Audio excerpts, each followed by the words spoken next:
So to be clear, one, I mean, at least correct me if I'm wrong, but I think I saw something that said most of the fentanyl comes from Mexico, and it comes from the Pacific side through California.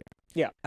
And what we are saying here, just to be clear to everybody, because this kind of blows up their entire narrative, these boats can't make it to the United States, right? The fact is these boats can't even get, what are we, like Miami, like to South Florida, I guess? So like it seems to me, and Dr. Nola, correct me if I'm wrong, these are not boats that were coming to the United States. So then what are we doing? Exactly. What are we doing?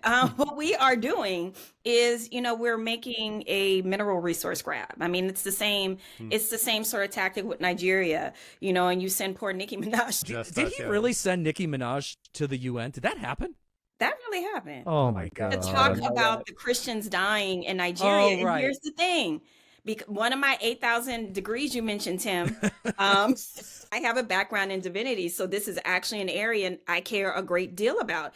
And so I do a lot of work on the intersection of international security and identity, and religion being one of those markers. So this is something that I care a great deal about. I think that sending Nicki Minaj to the UN to make the case that Christians are dying in Nigeria, which is why the U.S. needs to intervene, when Nigeria isn't even the first country on the list where Christians are dying in mass. How about North Korea? I don't see him telling his little buddy He's over not poking in North that bear. Korea that we coming.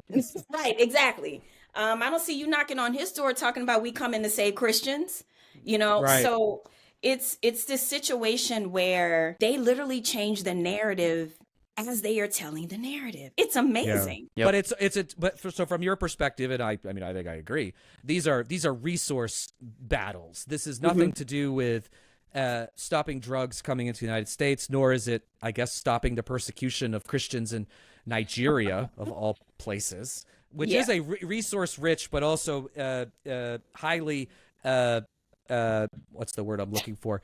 There is a lot of war that goes on, in, especially I believe in the northern parts of Nigeria, I think. Where Boko Haram, where they have a lot of terror activities and a lot of awful things that happen. But this is like, they want the Venezuelan oil and they want the resources under the ground in Nigeria, I assume. Absolutely.